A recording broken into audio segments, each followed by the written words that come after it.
High বন্ধুরা, আজকে আমি তোমাদের সঙ্গে শেয়ার করব খাসির মাংস রান্নার রেসিপি। আর কিভাবে এটাকে প্রেশার কুকারে না দিয়েও তাড়াতাড়ি সেদ্ধ হয়ে যায় সেই সিক্রেটটাই তোমাদের সঙ্গে শেয়ার করব। তা চলো না টেনে পুরো রেসিপিটা একবার দেখে নাও। প্রথমে আমি মাংসের জন্য যে পেস্টটা তৈরি করতে হবে তার জন্য আমি দিয়ে নিলাম আদা, রসুন আর প্রায় 8-10টা কাঁচা লঙ্কা দিয়ে নিলাম। ঝালটা তো যে যার পরিমাণ মতো মন মতো দেবে। আমাদের ঝালের পরিমাণটা একটু বেশি লেগেছে, ঝালটা একটু বেশিই দিয়েছি।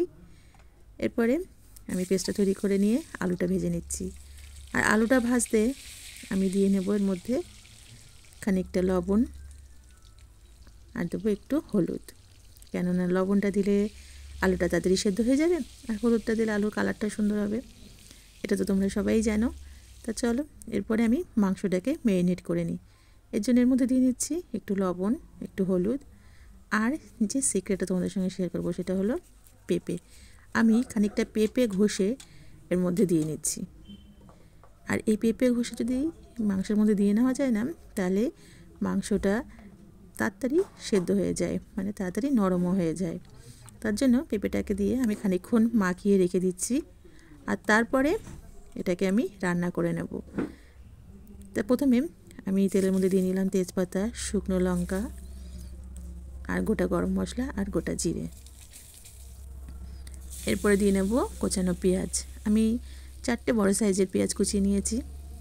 এবার পেঁয়াজটাকে আমি ভালো করে ভেজে নেব।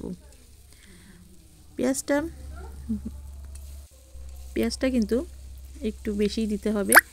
আমি যেহেতু পেঁয়াজের পেস্ট ব্যবহার করছি না, আমি সব পুরোটাই কুচানো পেঁয়াজ ব্যবহার করছি।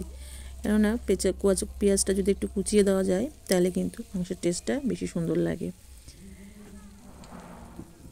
দেখো পেঁয়াজটা আমার মোটামুটি একটু ভাজা হয়ে গেছে। এরপর টমেটোগুলো দিয়ে নিচ্ছি। আমি 2টো বড় সাইজের টমেটো নিয়েছি। টমেটোগুলো ভালো করে পেঁয়াজের সঙ্গে 2-3 মিনিট আমি একটু ভালো করে নেড়ে নেব। এরপর আমি যে মশলাটা তৈরি করেছিলাম সেই মশলাটার মধ্যে দিয়ে নিচ্ছি। মশলাটা দিয়েও খানিকক্ষণ আমি কষিয়ে নেব। মশলাটা যতক্ষণ না একটু তেল ছেড়ে আসছে ততক্ষণ মশলাটা আমি কষাবো। আর এই দেখো মশলার মধ্যে আমি দিয়ে নিচ্ছি পরিমাণ মতো হলুদ আর স্বাদ মতো লবণ। আমি 2 চামচ হলুদ, 2 চামচ লবণ ব্যবহার করেছি।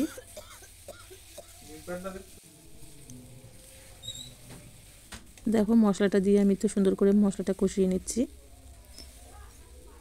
মশলাটা আমার প্রায় কষানো হয়ে গেছে। এরপর আমি এর মধ্যে দিয়ে নিচ্ছি একটু লঙ্কার গুঁড়ো। আর আমি এর মধ্যে যে লঙ্কার গুঁড়োটা ব্যবহার করছি এটা কিন্তু কাশ্মীরি লঙ্কার গুঁড়ো। আমি যেহেতু প্রথমেই কাঁচা লঙ্কাটা বেশি পরিমাণে দিয়েছি, তাই আমি লঙ্কার গুঁড়োটা আমি শুধু জাস্ট কালারের জন্য এই লঙ্কার গুঁড়োটা ব্যবহার করছি, কেননা মাংসের একটু কালার না হলে তো একদমই ভালো লাগে না, তার জন্য লঙ্কাটা ব্যবহার করেছি। এরপরে আমি দিয়ে নিলাম মাংসটা। এবার মাংসটা দিয়ে ভালো করে কষিয়ে নেব। মাংসটা দিয়ে ভালো করে কষানোর পরে তারপরে আমি এর মধ্যে জল দিয়ে দেবো। আর মাংসটা একটু ভালো করে কষিয়ে নেব, যেহেতু এটাকে আমি আর পরে প্রেসারে দেবো না, প্রেসারে ছাড়াই আমি মাংসটাকে রান্না করব। আর তাই ভালো করে কষিয়ে নিয়ে জল দিয়ে এটাকে আমি ঢাকা দিয়ে দেব। দেখো মাংসটা আমি ভালো করে কষিয়ে নিচ্ছি। বন্ধুরা, তোমরা যদি এইভাবে রেসিপিটা ফলো করে যদি রান্না করো তাহলে আশা করি তোমরা একটা ভালো রেজাল্ট পাবে। আর সত্যি কথা বলতে এইভাবে রান্না করলে কিন্তু মাংসটার টেস্টও সুন্দর হয়। তোমরা দেখতেই পেলে আমি এর মধ্যে কিন্তু জিরার গুঁড়ো, ধনের গুঁড়ো ব্যবহার করলাম না, শুধু আদা, রসুন, পেঁয়াজ আর একটু লঙ্কার গুঁড়ো দিয়ে আমি রান্নাটা করছি। আর এইভাবে রান্না করলে মাংসের কিন্তু স্বাদটাও সুন্দর হয়।